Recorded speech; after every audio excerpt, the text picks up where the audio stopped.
Que Deus te abençoe. É muito ocupado, mas sempre que a gente pede e precisa, ele atende. Quero agradecer o técnico de som, filho do pastor que está gravando lá tremendamente, Evangelize Criciúma, conjunto, toda esta igreja, o pastor, o Eduardo e os obreiros que sempre vão estar ao nosso lado. Deus abençoe. Pastor Cláudio, Deus te abençoe. Aleluia. Meus irmãos, a paz do Senhor. Estou feliz de estar com vocês aqui nessa noite, participando desta reunião tão abençoada, nesse culto missionário, onde temos certeza que o Espírito Santo ele está interessado nessa reunião, interessado naquilo que estará sendo tratado aqui nessa noite. Sabemos que cada um veio a esse lugar com o seu coração aberto, estar aqui junto com o pastor Carlinhos, o pastor dessa igreja. A minha cabeça não é muito boa assim para lembrar, né? Se eu perguntar até o nome de alguns aqui, porque vai ocupando a cabeça com tanta coisa. Mas feliz, pastor Carlinhos, de saber que o senhor está aqui nessa congregação e que Deus está lhe usando aqui.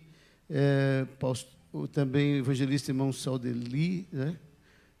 Rui, e eu não vou citar mais nomes, não vou esquecer, mas prazer em ver o nosso querido companheiro, que nós, de vez em quando, estávamos juntos, né? Família querida. Foi uma passagem rápida aqui na Mina do Mato. Foi uma passagem de 10 meses, parece, né? 6 meses? 10 meses? Foi uma passagem rápida, mas uma passagem que marcou a nossa vida, marcou o nosso coração. Bendito seja o nome do Senhor. E eu agradeço a Deus todos os dias pelas oportunidades que o Senhor nos dá, não é? De podermos estar abençoando a sua obra e sendo abençoados por ela. Nós aprendemos aqui nessa igreja e também deixamos alguns ensinamentos. O China que está ali, o China é patrimônio já, né? O China é patrimônio da Assembleia de Deus, está vindo do mato. E, enfim, uma alegria, irmãos, estar aqui com vocês.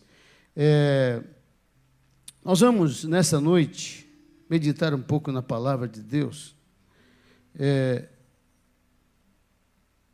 Vamos abrir nossa Bíblia. Bendito seja o nome do Senhor Jesus Cristo. Capítulo de número 1 de Mateus. Bendito seja o nome de Jesus. Glória a Deus.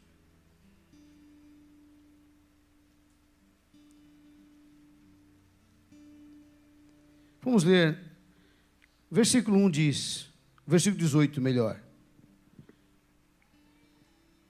Quem encontrou, diga amém. Meu Deus, mas esse som está bom demais, rapaz. Jesus amado. Ora, o nascimento de Jesus Cristo foi assim.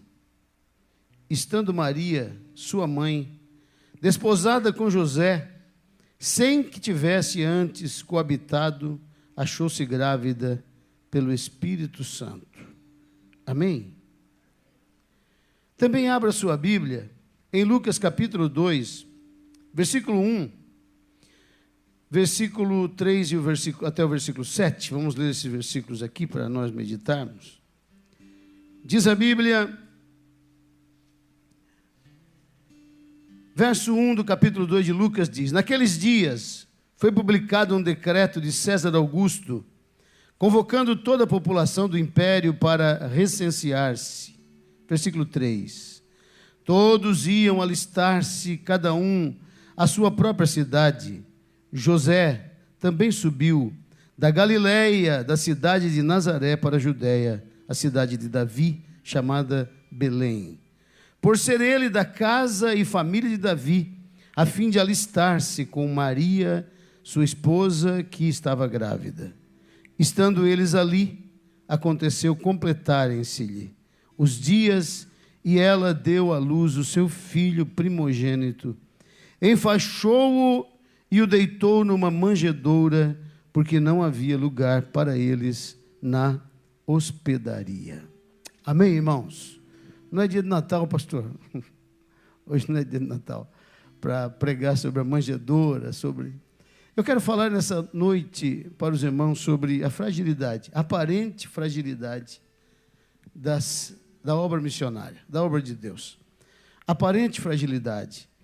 Eu quero falar que a obra de Deus, ela começa difícil, se torna impossível e depois ela é realizada. E Deus não faz questão de nos empolgar, viu? Sempre coloque isso no seu coração. Deus nunca vai tentar empolgar você para você fazer alguma coisa. Pelo contrário, Deus vai tentar te desanimar. Por quê que Ele vai tentar desanimar? Empolgação dura pouco, irmão. Bem pouco. Deus sempre vai aguçar não a sua empolgação. Deus vai aguçar a sua fé. A sua fé. E eu quero dizer a você, a fé não vem pelo ver. Toda pessoa que crê pelo que viu, ele vai desanimar rapidamente. Se o que visse conduzisse as pessoas da forma mais firme da presença de Deus, Israel teria sido o povo mais fiel da terra. Foi o que mais viu maravilhas. Mas foi o que menos deu ouvido, não ouviu. Via, mas não ouvia. Eu quero dizer a você, meu irmão, não ande por vista. Não te empolgue com o que você vê. Creia no que você ouve. Amém? Quantos estão comigo nessa reunião? Querem que o Espírito Santo fale com você? Amém? Glória a Deus. Estou feliz de estar aqui com a minha esposa, essa moça bonita que Jesus me deu, né? Ela, sempre quando alguém olha para ela, diz assim, a irmã não mudou nada. Daí olham para mim e não dizem nada, meu irmão. Não dizem uma palavra. Eu entendo, né? Eu fico quietinho. Eu estava falando, ainda bem que eu casei mais novo, né? Imagina se eu deixasse para casar mais tarde um pouquinho. Ia ficar complicado. Eu vou dar um conselho para o jovem, não deixe para casar muito tarde não, porque às vezes você não sabe a surpresa que pode acontecer. Não é? Levante a sua mão para o céu comigo. Vamos orar. Estou feliz da minha mãe estar aqui. Está aqui o Silvestre também. Feliz de eles estarem aqui. Deus que abençoe. Pai Santo, nós te adoramos nessa hora. Te louvamos por tua bondade, Senhor, por teu amor. Te louvamos por esta igreja que está aqui congregada, nesse dia de feriado, que muitas pessoas viajam, mas os teus filhos estão aqui, estão na tua presença. E eu te louvo pela vida de cada um deles. Espírito Santo, fala conosco aqui nessa oportunidade. Fala em cada coração, Senhor. Que o Senhor tenha liberdade aqui, Espírito Santo, que possa se mover sobre nós para a glória do nome de Jesus. Amém e amém. Podem sentar, irmãos. Glória a Deus. Queridos irmãos, é interessante que, se a gente parar para pensar em algumas coisas que às vezes acontecem, que até se diz assim, foi Deus que mandou. Quando eu namorava com a Gisela, eu estava na missão, não é? Os irmãos lembram naquela época que eu saí solteiro daqui, fui para Minas Gerais, e daí eu ligava para a Gisela cobrar. Eu não tinha dinheiro, era difícil demais, ganhava muito pouquinho lá na missão, e eu ligava a cobrar para ela, e daí o patrão dela dizia, minha filha, tu vai ter coragem de casar com um rapaz que não tem dinheiro nem para pagar uma ligação telefônica. Aí ela, simplona, né? Dizia, não, mas foi Deus que me deu. Foi Deus. Aí ele dizia, mas Deus não dá esse tipo de coisa para os outros, não. Eu quero dizer a você que está aqui nessa noite. Deus, irmãos, Ele às vezes confunde as coisas. Fica meio complicado entender. Por isso você nunca vai entrar dentro de um projeto de Deus assim totalmente claro, totalmente limpo, entendendo tudo, enxergando tudo.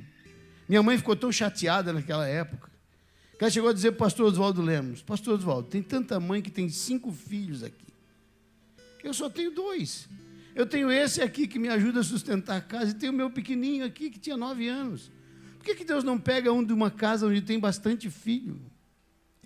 E o pastor Oswaldo disse para ela, Deus tinha só uma, e deu o único que ele tinha. E eu quero dizer a você, irmão, se eu ficasse em casa, a minha mãe não estaria tão bem como ela está hoje. Eu fora de casa, ela conseguiu aposentar. Tem 2 aposentadorias. Pensa era uma viúva folgada, meu. Porque minha mãe, ela entrou nesse plano comigo. Ela abriu o coração dela e disse: vai, meu filho, Deus vai contigo. Ela abriu e fez parte do plano. Ela entendeu e não foi pela vista, não ficou segurando, não ficou brigando com Deus. E eu quero dizer a você, irmão, quando a gente se envolve num plano de Deus, a gente nunca vai ficar no prejuízo. Deus é fiel para honrar pessoas que se envolvem com os planos dele.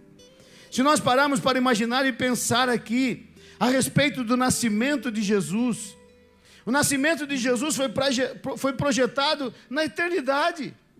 O céu se reuniu na eternidade. Diz a Bíblia que a morte do Cordeiro estava projetada desde antes da fundação do mundo. Se a morte estava projetada desde antes da fundação do mundo, imagine o nascimento. 33 anos Jesus tinha quando encerra seu ministério. Mas na eternidade foi combinado tudo isso foi combinado. Você imagina se você recebesse uma profecia dizendo: o que está dentro de você foi gerado pelo Espírito Santo, é o Filho do Altíssimo que você carrega dentro de você, o maior projeto que a terra já ouviu falar, o projeto do Filho de Deus.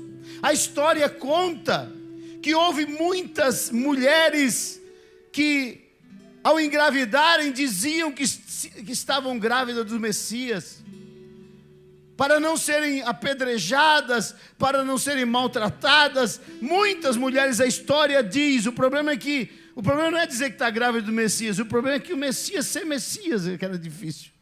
Porque logo que acontecia o nascimento, já se começava a comprovar que não era o Messias que havia nascido. Você imagina Maria receber essa ordem, esta palavra de Deus, dizendo: fique tranquila, que o que vai nascer de ti foi gerado pelo Espírito Santo. Mas interessante, irmãos, que ninguém avisou José. Ninguém avisou José. Quando José descobre que a mulher estava grávida, ele vai vazar de noite e ir embora. Aqui, ó. Ora, por que o céu não organiza mais as coisas, meu Deus? Por que o céu não é mais organizado? Por que no dia que foi avisar Maria, já não avisa o José junto? Parece que o céu, irmãos, ele às vezes gosta de ver a gente sendo provado. Ninguém amadurece sem prova, irmão. Ninguém cresce sem prova. Escutem, essa geração, a geração atual, é a geração que menos apanha, tem uns que não sabem nem o que é apanhar, meu irmão. Que se bobear, se disser que vai bater, ele já chama como é que é o nome? Conceito tutelar, esses miseráveis que tem por aí hoje. É a geração que menos apanha, geração que nem disciplinada é mais, nem disciplina não existe mais. Uma geração que é liberal por completo. Uma geração, não estou falando da igreja, lógico, né? Estou falando da igreja. Falando desse mundão aí. Uma geração desse mundão que a primeira noite já vai terminar no quarto. Uma geração mundana, uma geração livre, uma geração que faz o que dá na cabeça, que é liberdade total, que foi sempre o que foi reclamado. Devia de ser uma geração mais top que existe, mas é a geração mais depressiva, mais aguinha com açúcar que existe. Bullying, que bullying, meu irmão. No meu tempo o bullying era no tapa, meu irmão. Não tem nada, no meu tempo bullying, chamado de gordo, de orelhudo, de narigudo, já ia... Ninguém é depressivo para casa não, meu irmão. Hoje uma geração que quer se matar, quer tirar a vida, quer se cortar. É uma coisa de louco que está acontecendo nesses últimos dias. Sabe por que razão? Uma geração sem disciplina, sem prova. Uma geração que não enfrenta luta, não enfrenta problema, não enfrenta dificuldade. Eu quero dizer a você, o nosso Deus é um pai que sabe ensinar seus filhos. Ele não quer uma cambada de gente fragilizado, frágil, não. Ele permite a prova, sabe por que razão? Porque Ele sabe, meu irmão, que a eternidade está nos esperando. Quantos querem ir para lá e podem glorificar ao Senhor nessa noite? Bendito seja o nome de Jesus. E olhe bem, o José está se preparando para ir embora, para largar Maria, para não prejudicar ela. O anjo aparece. Oh, anjo abençoado. Aparece para ele e diz: não larga dela não, rapaz, ela está grávida, quem engravidou ela foi o Espírito Santo, não larga da menina, fica aí. Aí ele entendeu o negócio e ficou por ali, ficou junto, ficou perto. Irmãos, isto era plano de Deus, era projeto de Deus. Deus estava envolvido com isso, estava envolvido com esse negócio. E entendam comigo uma coisa: como é que a eternidade vai projetar algo a respeito do Filho de Deus? Imagine se fosse eu ou você que estivesse esperando um Filho de Deus.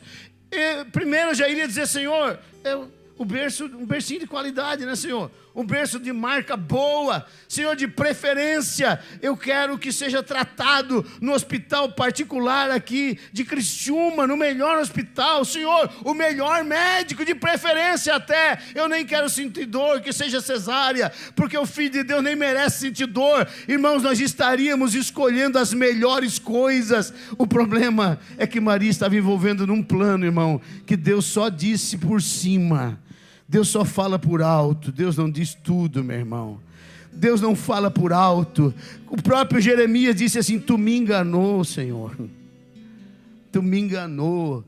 Tu me chamou, disse uma porção de coisa para mim, e tu me enganou. Eu agora fui enganado por ti, estou me envolvido com algo que eu não entendia. Eu quero dizer a você: a melhor coisa que existe é ser enganado por Deus, é se ver dentro de um plano de Deus, de um projeto de Deus. E eu quero dizer a você: nunca vai se arrepender um homem que abraça um plano de Deus, que abraça a obra missionária, que se coloca à disposição do Espírito Santo de Deus. Bendito seja o nome do Senhor. Queridos, Maria agora está grávida, está perto para dar à luz. E agora, pertinho dos dias dela dar à luz, parece que o céu não calculou muito direito, e ela vai para Jerusalém, junto com seu esposo, para fazer agora o recenseamento.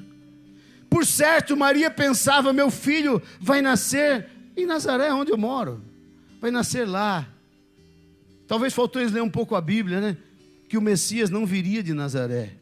O Messias tinha que ser de Belém, Belém da Judéia. E como nascer em Belém, se ela morava lá em Nazaré? Como isso acontecer? Irmãos, o recenseamento vem, e ela se dirige agora para Jerusalém. E quando ela está indo de volta para casa em Belém, ela se vê no momento de dar à luz. Meus queridos irmãos, parece que o céu esqueceu que naquele dia Jerusalém estava lotada de gente, não tinha lugar para o menino nascer, tudo ficou muito difícil, muito complicado. Ela procura um lugar, não dá certo, procura outro, não dá certo, bate numa porta, não dá certo, bate na outra, não dá certo, mas era o céu que havia projetado tudo aquilo. Eu quero dizer a você que está aqui nessa noite, às vezes a gente fica atribulado porque algumas coisinhas não dão certo.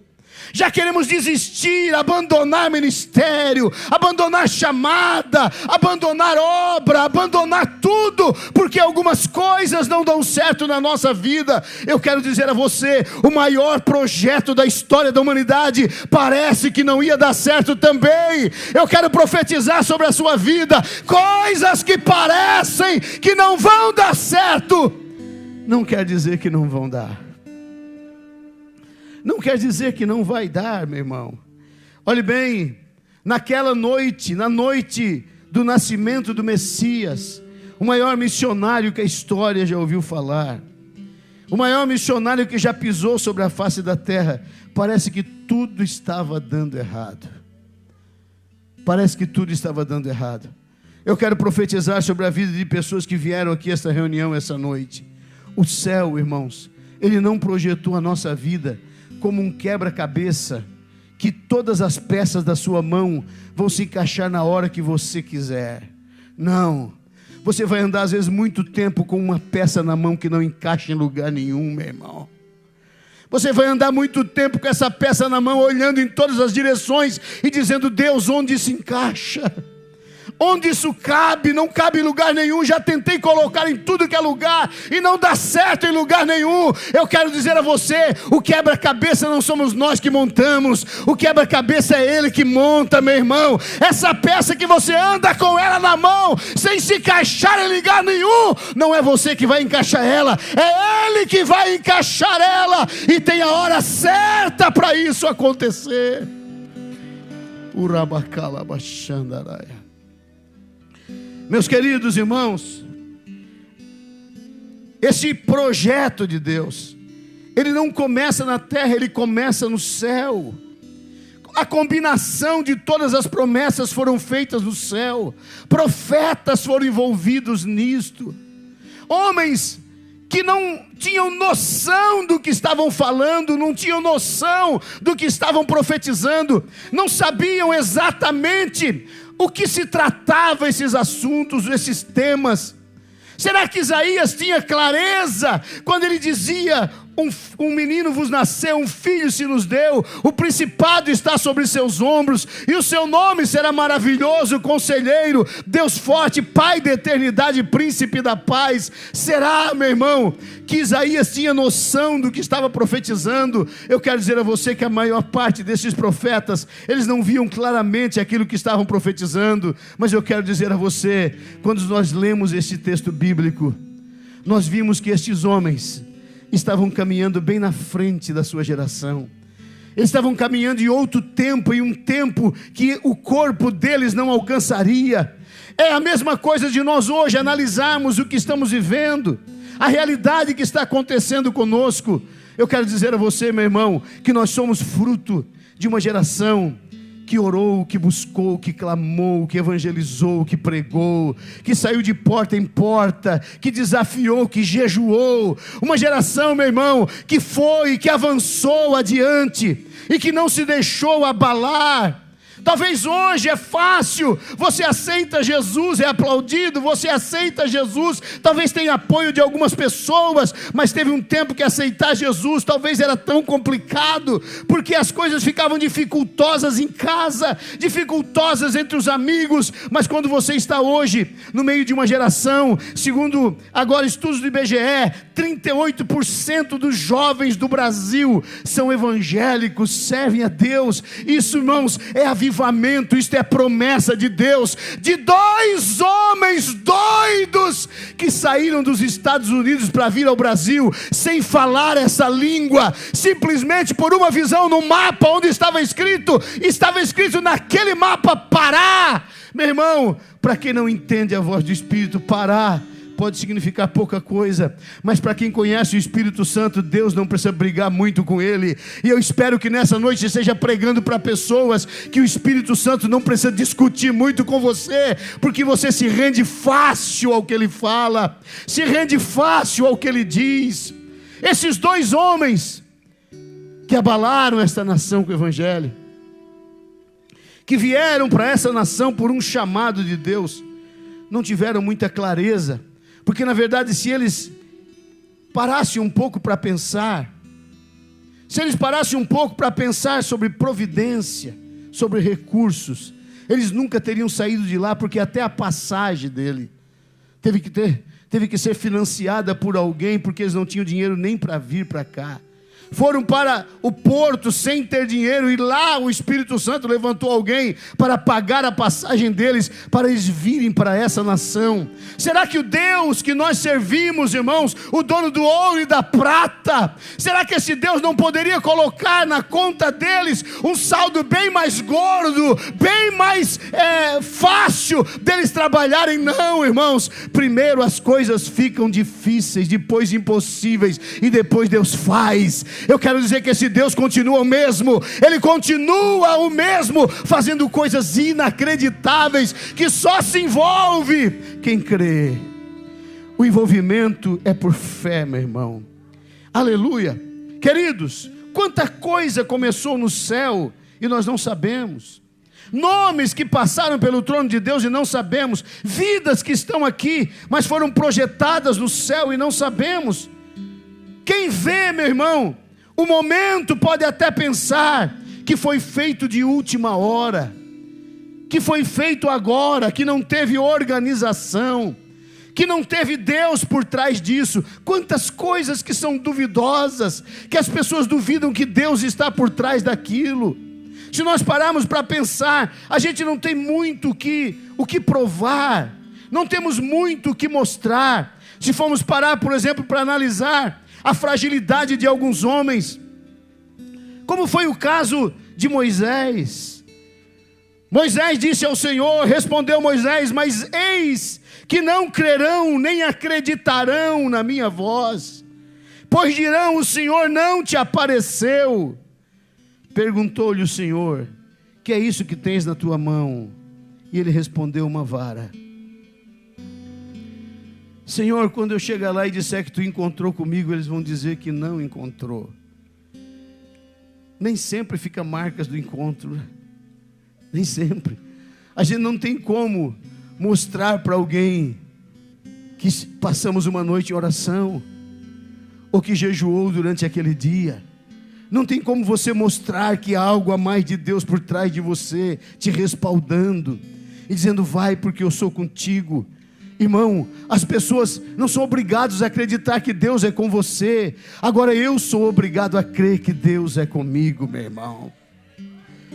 As pessoas não são obrigadas a aplaudir quando você passa pela rua, mas você precisa acreditar que quando você está caminhando, existe um céu que te conhece e que sabe a tua missão e sabe exatamente o que você tem para fazer.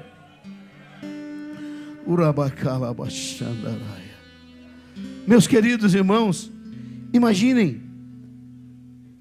só, se fosse eu, a minha decepção. A Bíblia diz que os irmãos de Jesus só se converteram depois da sua crucificação e ressurreição. Tem gente que quer desviar porque não ganhou filho, quer desviar porque não ganhou marido. O Filho de Deus não conseguiu convencer seus irmãos a acreditarem nele. Você acredita nisso? Mas em um momento Jesus disse assim: Pai, será que eu sou mesmo? Será que eu sou mesmo o Messias?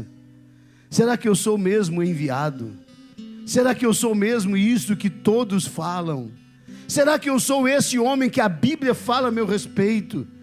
Eu quero dizer a você que está aqui nessa noite, as fragilidades que aparecem, irmãos, não são sinais de que Deus não está dentro do propósito. As coisas que se desencaixam e não dão certo, não quer dizer que Deus não esteja envolvido com isso, que Deus não esteja dentro deste propósito. Quem olhasse Maria com aquele pequeno bebê, embrulhado em algumas faixas dentro de uma manjedoura, quem iria chegar naquele lugar, a menos que o Espírito revelasse, e diriam para aquela mulher: oh, que maravilha, o Filho de Deus está aí. Deixa eu fazer uma pergunta aos irmãos. Quando os magos do Oriente vieram adorar o Messias prometido, acompanhando a estrela, aonde eles foram? Alguém sabe? Eles foram ao palácio de Herodes. Sabe por que razão? Porque príncipe nasce em palácio. Jamais aqueles homens imaginaram que o príncipe prometido, Messias, moraria numa casinha simples de Nazaré, na casa de um carpinteiro. Jamais. Deixa eu reforçar o que eu falei no começo. Deus não está querendo te empolgar. Deus não quer te empolgar. Deus quer primeiro te desanimar, para depois você crer, e depois você entra no propósito. Deus não quer pessoas empolgadas na frente dele. Deus quer pessoas convictas pela fé de que estão fazendo a coisa certa. Deus não quer pessoas que cada passo que dá estoura um foguete. Deus não quer pessoas que cada passo que dá alguém tem que elogiar. Cada passo que dá tem que dar um presente, tem que reconhecer, tem que fazer alguma coisa. Não, às vezes cada passo que a gente dá é uma nova crítica, é uma nova murmuração, é um novo problema. Mas eu quero dizer a você, meu irmão, você tem que olhar para o céu todos os dias e dizer: Deus, eu creio que eu sou quem o Senhor diz que eu sou. Porque o diabo vai tentar todos os dias roubar da tua cabeça aquilo que Deus diz que você é. Por isso a gente tem que prestar atenção nos nossos pequenos encontros com Deus. A gente tem que prestar atenção no que Deus nos fala, no que Deus nos diz. No dia do batismo de Jesus, não foi por acaso que apareceu uma pomba, o Espírito em forma de uma pomba, e que a voz do Senhor ecoou, a voz de Deus ecoou sobre ele sendo batizado e dizendo: este é o meu filho amado, em quem me comprazo, em quem tenho prazer. Você sabe o que aconteceu depois do batismo? Jesus saiu do batismo e foi conduzido pelo Espírito ao deserto. Sabe qual foi a maior guerra de Satanás no deserto? Foi tentar tirar da cabeça de Jesus que ele era o Filho de Deus. Toda hora ele dizia: se tu és o Filho de Deus, se tu és o Filho de Deus, se tu és... Eu creio que Jesus lembrava do batismo. Ele já disse para mim, ele já falou para mim, que eu sou o filho dele, que ele tem alegria e prazer. Satanás, tu não vai dar conta de roubar da minha cabeça e do meu coração o que o meu pai me disse na hora do batismo. Está guardado aqui dentro o que ele me disse. Aleluia. Eu quero dizer a você que está aqui nessa noite, pode estar dando tudo errado, mas não esqueça o que o Pai falou a teu respeito. Pode que você está envolvido num grande plano e as coisas estão dando tudo errado, mas você precisa crer que Deus é maior do que as circunstâncias, e circunstâncias não revelam, irmãos, e nem confirmam. Tem pessoas que estão esperando. Olha, é o seguinte, eu até estou com uma proposta aqui, com um propósito de Deus. Se der certo, então eu vou ter um sinal que é de Deus. Se der errado, então eu tenho um sinal que não é de Deus. Isso é a prova mais boba que alguém possa fazer. Porque às vezes pode que dê errado e é de Deus. Às vezes pode que dê errado, mas é de Deus. É errado para aquele momento, não é para aquela hora, não é para aquele instante. Não quer dizer que Deus não esteja envolvido em coisas que encontram contradição, que encontram problema. Se nós formos parar para pensar, irmãos, nós vamos ver diversas coisas complicadas que deram errado, que você está se sentindo meio abandonado, meio esquecido, parece que não é de Deus coisa nenhuma. Quantas vezes eu já girei na minha cabeça pensando em alguns momentos difíceis da minha vida, pensando: meu Deus, será que isso não é coisa da minha cabeça? Mas nesses momentos que a gente entra em parafuso e em dúvida, eu quero dizer a você, o céu aparece como apareceu para Maria. Quando Maria estava ali atribulada com tudo que estava acontecendo, o filhinho na manjedoura, os pastores chegam e dizem: nós estávamos no campo, apareceu um coral de anjos que disse que aqui nesse lugar tinha nascido o Filho de Deus, o Messias. Ei, aleluia. Eu quero dizer a você, as partes horizontais, elas podem nos decepcionar, elas podem causar dano à nossa vida, mas o céu nunca vai falhar, meu irmão.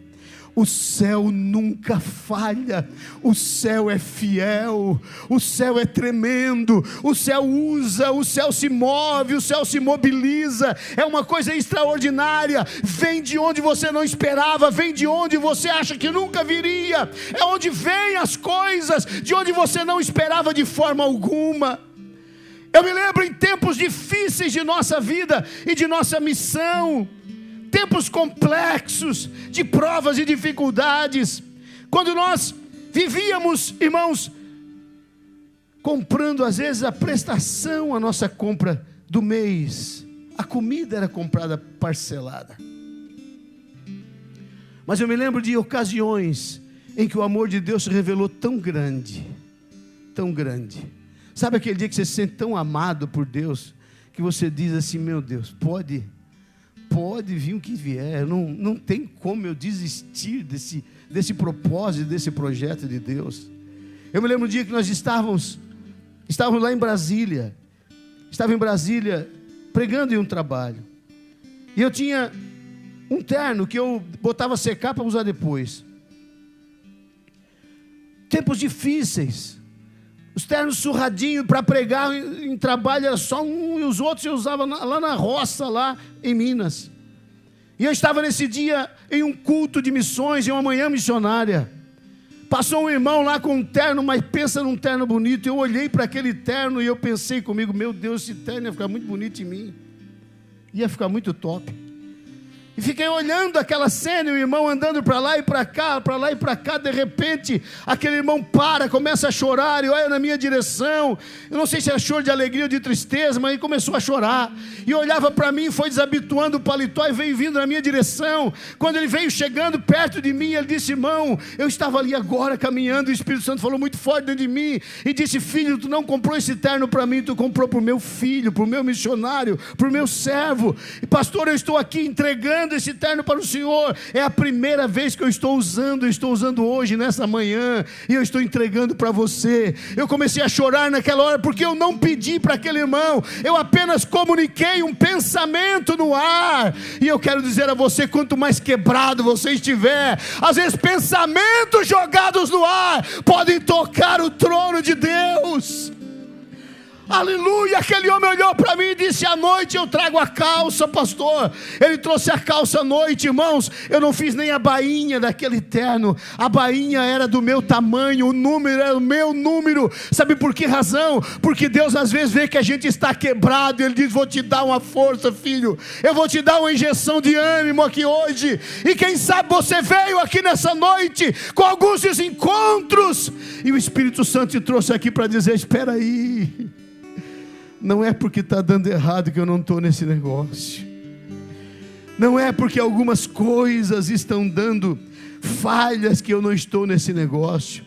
Queridos, o Filho de Deus estava envolvido com o que pode se pensar de maior sobre a face da terra. E agora, esse menino cresce, o Filho de Deus se desenvolve. Ele faz seu ministério, um ministério tremendo na cidade de Jerusalém, abalada toda aquela região. E é interessante, irmãos, que se nós pararmos para pensar na missão de Jesus e nas fragilidades aparentes desta missão, quero dizer a você, meu irmão, se nós fôssemos parar para analisar as fragilidades que às vezes envolvem um projeto de Deus, pessoas que às vezes Deus levanta, pessoas que às vezes Deus usa de uma forma tremenda. Se nós pararmos para lembrar da mulher que estava em Serepta, e que quando o profeta estava agora perto do rio Querite, o profeta Elias, e aquele rio começa a secar, e o Senhor diz para ele: vai até Serepta, porque eu já ordenei a uma viúva que te sustente. Vai até lá, porque ela vai te sustentar. Cá para nós, irmãos, se Deus falasse isso com você, que tem uma viúva aqui em Criciúma que ia te sustentar teu ministério, você ia para qual casa? Qual casa que você ia procurar na cidade? Qual viúva que você ia procurar na cidade? Você não ia procurar uma viúva aposentada pelo INSS. Você não ia procurar uma viúva que abriu falência. Você ia procurar uma viúva que tivesse condições de manter o seu ministério. E eu creio que foi o que Elias pensou, mas quando ele chega na porta da cidade, está lá uma mulher catando alguns gravetos no chão. Ela ia assar o último pão e ia morrer. Isso ela própria declarou. É a última porção de farinha, a última porção de azeite, e eu vou assar o último pão e vou morrer. Mas engraçado, que o profeta Elias olha para aquela mulher. E interessante, lembrem que a Bíblia diz, a Bíblia Sagrada diz assim, que eu já tenho dado ordem a uma viúva que te sustentem. Eu acho que o anjo esqueceu de avisar ela, irmão. Porque ela não sabia que ela ia sustentar o missionário. Ela não sabia mesmo que Deus tinha envolvido ela num projeto daquele. E se talvez Deus tivesse falado para ela, ela ia dizer, calma lá, Senhor. Eu acho que está falando com a mulher errada. A mulher mais quebrada da cidade sou eu. E não é comigo esse negócio. É por isso que Deus não está te falando algumas coisas. Quando você vê, você já vai estar dentro do negócio. Quando você vê, você já vai estar mergulhando de cabeça dentro daquilo que Deus está projetando para a sua vida. Aquela mulher simplesmente, ela vai buscar água para o profeta Elias. Ele olha para ela e diz, é o seguinte, não traga só água, traga um pão para mim, Senhor, não posso fazer isso. É a última porção de farinha, a última porção de azeite, vou morrer, não tenho o que eu fazer. Mas o profeta Elias olha para ela e diz assim, faz o seguinte, primeiro faz um pão para mim. Depois tu faz para ti e para o teu filho. Meu Deus. Imagina um murmurador de plantão, naquela hora, vendo o profeta Elias entregar uma mensagem desse tipo para uma mulher quebrada, nas últimas. A pessoa ia dizer, esse profeta aproveitador de Araque, que está tentando tirar o último que a mulher tem. Está tentando tirar o último pãozinho dela, o último azeite dela. Mas aquela mulher, irmãos, ela resolveu acreditar. Ela creu de coração. Ela acreditou e disse, eu vou lá fazer. Ela foi, fez o pão, trouxe para o profeta Elias, e quando ela está voltando, o profeta Elias olha para ela e diz, mulher, assim diz o Senhor, aquele azeite que está lá não vai acabar. E aquela farinha que está lá não vai acabar. Enquanto tiver crise em Israel, enquanto tiver crise na terra, você e eu, você, seu filho e eu, iremos nos manter daquele azeite e daquela farinha. Eu quero dizer a você que está aqui nessa noite, meu irmão, não se envolva com projetos de Deus se você tem medo, se você tem receio ou desconfiança. Não se envolva, fique de fora. Agora tem uma coisa, se você acredita em um Deus poderoso e tremendo, envolva sua casa, sua família, seu tempo, sua saúde, envolva a sua vida, envolva seu casamento, envolva tudo que você tem em Deus, nos propósitos de Deus, porque você nunca vai se arrepender de envolver sua vida e sua família nos propósitos do Senhor. Meus queridos irmãos, esta mulher não sabia, o céu não havia avisado ela, mas Deus sabia com quem estava contando e o coração que tinha dentro daquele peito batendo. Aquela mulher aceitaria com facilidade a proposta do profeta para a vida dela, e por essa razão ela não foi vítima da crise daquele período. Ela foi alguém que superou todas aquelas crises, porque ela se envolveu com o projeto certo. Deus pega pessoas frágeis, envolve com projetos extraordinários, que ninguém consegue entender como isto pode acontecer.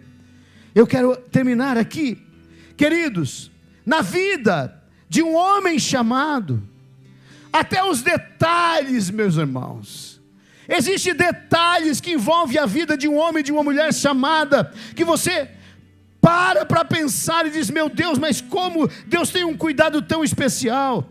A Bíblia Sagrada nos diz, está escrito no texto sagrado em Lucas capítulo 19, e versículo 29, diz,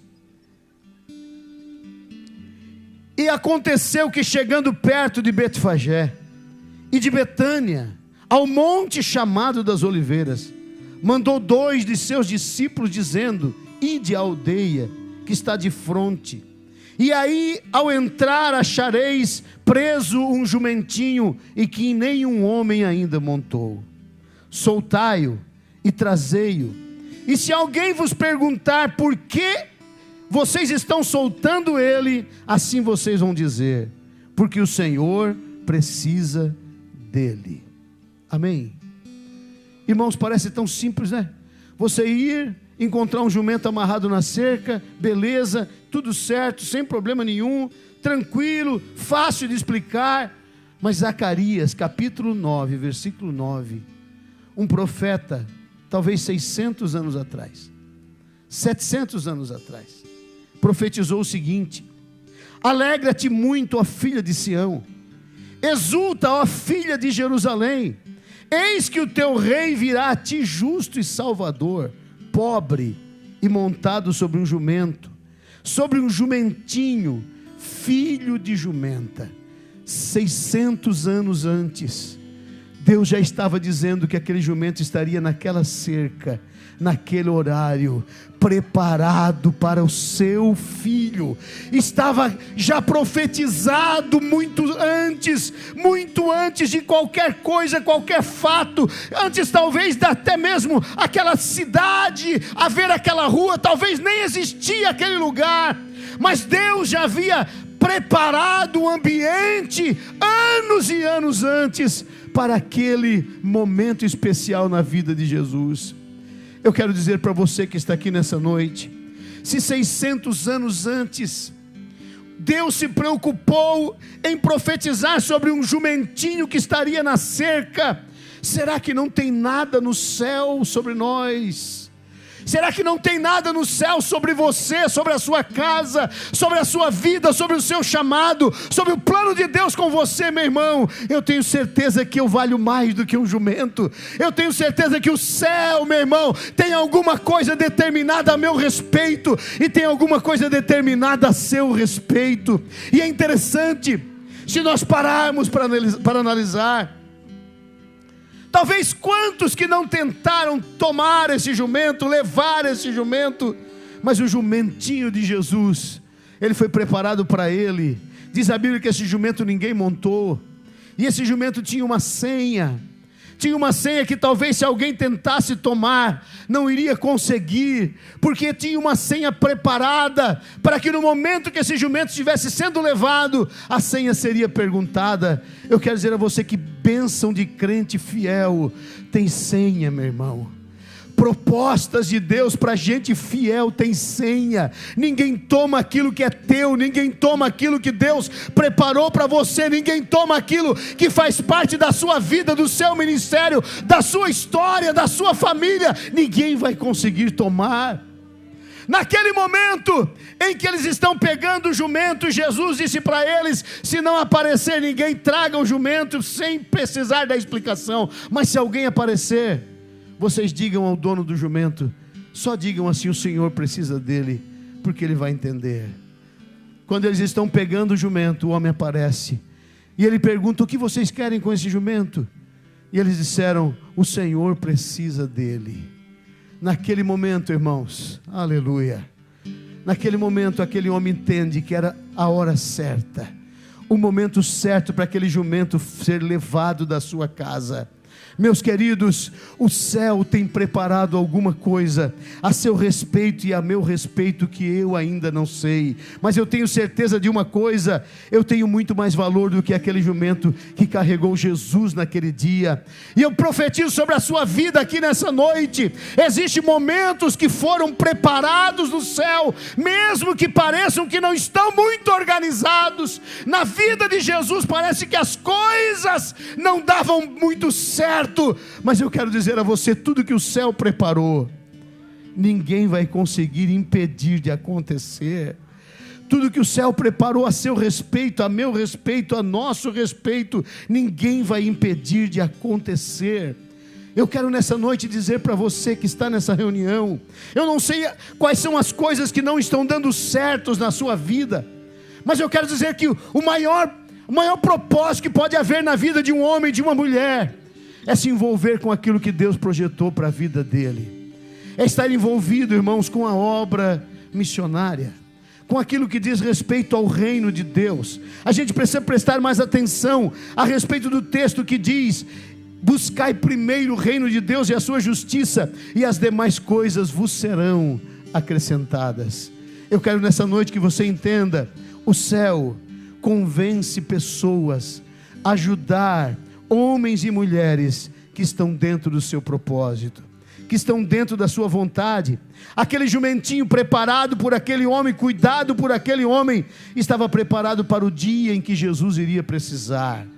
Eu quero dizer que Deus prepara pessoas para aparecerem na hora certa, socorrerem na hora certa, ajudarem na hora certa, profetizarem na hora certa, ter a palavra na hora certa, o recurso na hora certa, para aqueles que se envolvem com Deus. Eu quero nessa noite dizer que apesar de parecer que você é muito frágil, apesar de parecer que a mulher de Serepta era muito frágil, Deus envolveu ela num projeto de sustentar missionários. Apesar, meu irmão, de Moisés ser um homem frágil, apenas com um cajado na sua mão, Deus decidiu que ele iria libertar a nação de Israel do cativeiro egípcio. Apesar de Davi ser o menor da sua casa, o mais fraquinho da sua casa, um atirador de fundas, mas foi ele que o Senhor escolheu para derrotar o maior empecilho que existia na nação de Israel. Queridos, apesar de Gideão ser o menor da sua casa, o milheiro ser o menor da sua casa, Deus escolheu ele para derrotar o maior inimigo de Israel. Eu quero dizer para você que está aqui nessa reunião, se você olhar para a sua fragilidade, você nunca vai se levantar do seu lugar.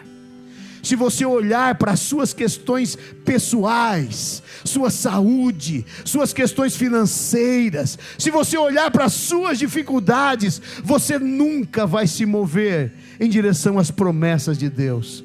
Mas nessa noite eu quero fazer um desafio neste lugar. Eu quero orar por gente frágil.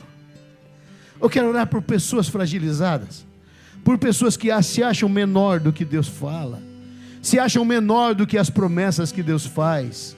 Eu quero que você fique de pé agora, em nome de Jesus. Fique de pé comigo. Eu quero orar por você. Meus amados, quando eu saí da cidade mineira, jovem, com 22 anos de idade, solteiro, eu era novo convertido com 3 anos de fé, apenas 3 anos de fé. Cantava corinhos na igreja, louvores na igreja, dirigia o vocal adoração. E eu me lembro que um irmão falou para mim e disse: rapaz, o que tu vai fazer em Minas Gerais? Tu não prega, tu só canta corinho. Eu quero dizer a você, não deixe ninguém convencer você de que Deus não pode te usar. Não deixe ninguém convencer você que Deus não tenha um grande projeto na sua vida, que Deus não tenha algo maior do que aquilo que você está vendo. Não deixe se envolver, não deixe se impressionar com aquilo que você vê, mas preste atenção no que você ouve, meu irmão. Preste atenção no que você ouve. Ninguém vem na igreja buscar algo físico. Todos vêm na igreja buscar algo simplesmente fictício. O que você vem buscar na igreja não tem peso, não tem cor e não tem cheiro. Palavras não têm peso, humanamente falando. Palavras não têm cheiro, palavras não têm sabor. Por essa razão você nunca vai ouvir uma palavra, meu irmão. Sem fé, isso vai convencer você. Quando Ana foi ao templo buscar algo de Deus, ela não foi engravidar no templo, porque lá não era lugar de engravidar, mas o templo era o lugar de buscar promessa. Promessa. Quando ela ouviu a promessa, diz a Bíblia que o semblante dela mudou instantaneamente. Ela não tinha fome, passou a ter fome. Ela não tinha sede, passou a ter sede. Ela não tinha alegria, passou a ter alegria por causa da promessa. E eu quero nessa noite chamar pessoas que estão dispostas a se alegrar na promessa, que estão dispostas a olhar para si mesmo e dizer: é mentira tua, Satanás. O que Deus tem para mim é maior do que tu está falando. Deus quer me envolver em um projeto maior do que a minha possibilidade. Deus quer me envolver em algo maior do que eu sou capaz de fazer. Deus quer me ver envolvido em coisas maiores do que a minha capacidade humana é capaz de alcançar. Eu quero orar por você nessa noite, que está nessa reunião, que quer dizer ao Espírito Santo: se tu queres me envolver, eu quero me envolver com aquilo que tu deseja. Eu quero convidar você nessa noite para sair do seu lugar e chegar aqui à frente.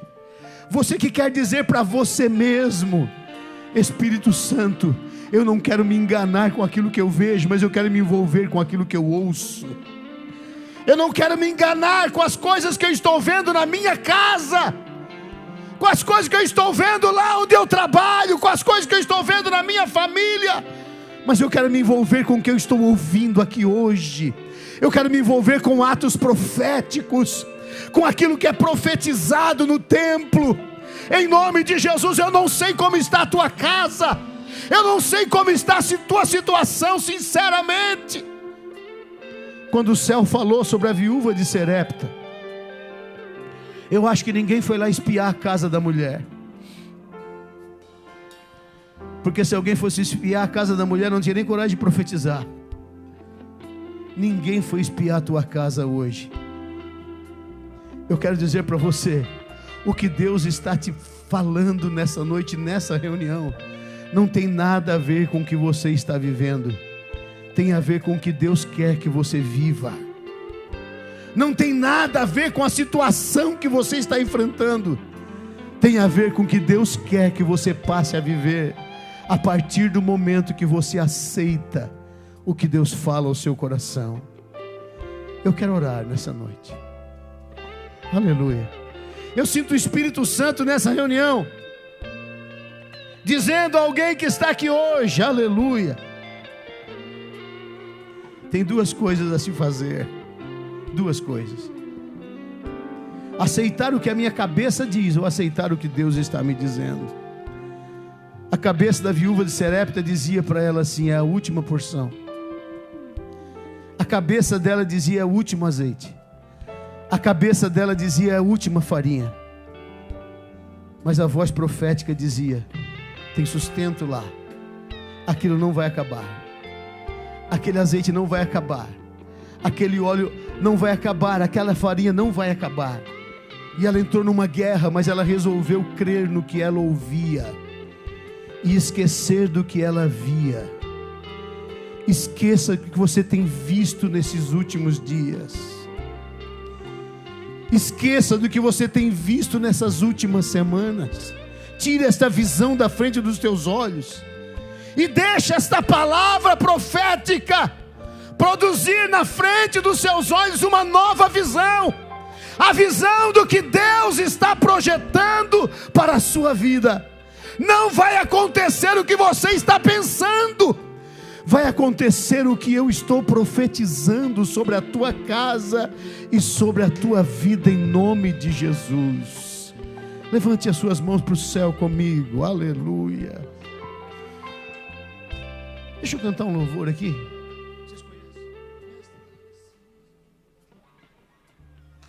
Deixa eu cantar um louvor enquanto você está aqui na frente.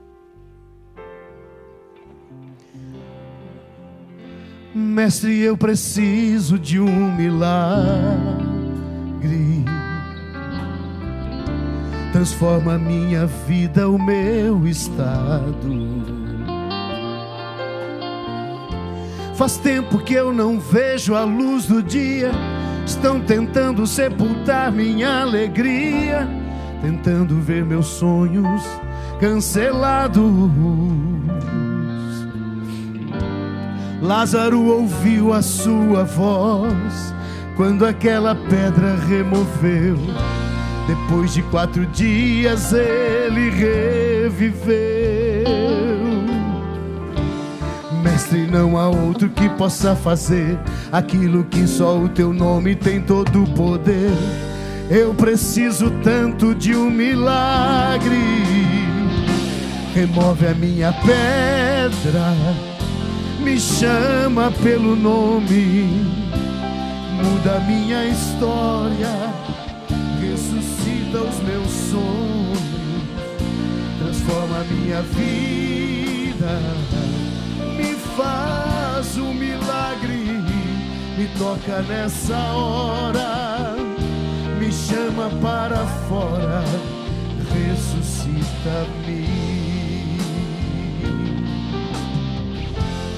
Mestre, eu preciso de um milagre. Teu milagre aqui nessa noite transforma a minha vida, o meu estado. Faz tempo que eu não vejo a luz do dia. Estão tentando dar minha alegria, tentando ver meus sonhos cancelados. Lázaro ouviu a sua voz quando aquela pedra removeu. Depois de 4 dias ele reviveu. Mestre, não há outro que possa fazer aquilo que só o teu nome tem todo o poder. Eu preciso tanto de um milagre. Remove a minha pedra, me chama pelo nome, muda a minha história, ressuscita os meus sonhos, transforma a minha vida, me faz um milagre, me toca nessa hora, me chama para fora, ressuscita-me. A própria vida, a força que há em mim. Tu és o Filho de Deus que me ergue pra vencer. Senhor de tudo em mim, já ouço a sua voz me chamando pra viver uma história de poder. Pedra, me chama pelo nome, muda a minha história, ressuscita os meus sonhos, transforma a minha vida, me faz um milagre, me toca nessa hora, me chama para fora, ressuscita-me. Levante as suas mãos para o céu neste momento. Há um toque de Deus sobre a sua vida nessa noite. Há um toque de Deus sobre a sua fragilidade. Alabachura macandaraia. Você não é tão frágil quanto você pensa. Você não é um cristal que vai se quebrar por causa dessa prova. Deus quer te envolver com coisas maiores do que você, com planos maiores do que a sua capacidade. Eu vejo Deus nessa noite dizendo para alguém: eu vou encostar do seu lado e você vai ver que a tua fragilidade não é como você pensa. Se o diabo pensa que você vai trincar, que vai quebrar, nessa noite você vê essa reunião para entender que Deus quer te envolver com algo maior. Pai, nós oramos nessa hora, Pai.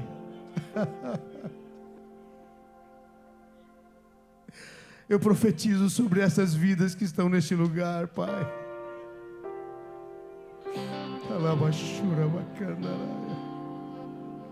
Eu profetizo sobre esses corações.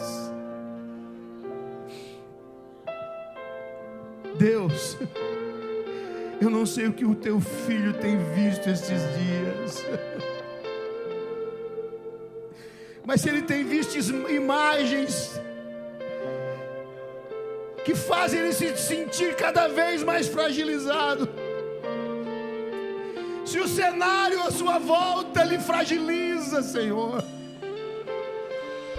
o cenário do seu trabalho, o cenário da sua família, o cenário em que ele vive, lhe fragiliza, lhe faz se sentir menor, lhe diminui, Espírito Santo, que nessa noite, toda esta visão que parece ser real, seja nessa noite roubada pela palavra profética que o teu filho ouve aqui hoje. Que Que aquele cenário seja mudado, Senhor, pela palavra profética deste ambiente, Deus. Que toda a fragilidade que o teu filho sentia, mas que o céu não enxerga nele, que nessa noite, Espírito Santo, todos os desencontros, a peça desse quebra-cabeça que ele carrega na sua mão, que não preocupe mais esse homem, que não preocupe mais essa mulher, mas que ele descanse em ti, Espírito Santo. Que ele descanse em ti, Espírito Santo. Sopra sobre eles, Espírito Santo. Sopra sobre esses corações. Aleluia, o teu avivamento, a tua alegria, o teu contentamento, Espírito Santo. Sopra sobre eles e que toda a fragilidade caia por terra nessa noite, em nome de Jesus. E que o teu filho possa ver diante dos seus olhos que não vai acontecer aquilo que o seu pensamento estava prevendo.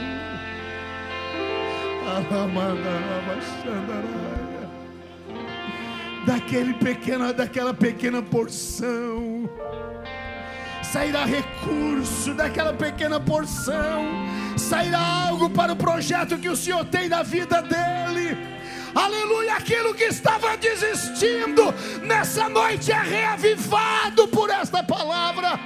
Aquilo que o teu filho estava simplesmente dizendo que não ia acontecer, que nessa noite, aleluia, como aconteceu com a viúva de Serepta, que aconteça nessa casa, aleluia, que o Senhor possa trabalhar de uma forma maravilhosa, para a glória do nome de Jesus. Que o semblante seja mudado, que a alegria venha, que o Espírito mude, aleluia, seu coração, aleluia, que venha ânimo ao seu espírito, para a glória do nome de Jesus. Que Deus abençoe sua vida, em nome do Senhor. Deus vai cumprir os seus planos, Ele vai fazer o que lhe apraz. Sou pequeno e falho, mas Ele é Deus, Ele só faz o melhor pelos seus. Deus vai cumprir os seus planos em mim, Ele vai fazer o que lhe apraz. Sou pequeno e falho, mas Ele é Deus, Ele só faz o melhor pelos seus. Acredito, sim, acredito. Glória a Deus. Aleluia. Acredito sim, que Deus vai fazer o impossível em meu viver. O impossível Deus vai fazer. Aleluia. Temos alguma alma para Jesus nesse lugar? Que quer viver os propósitos de Deus nesta noite? Tem alguém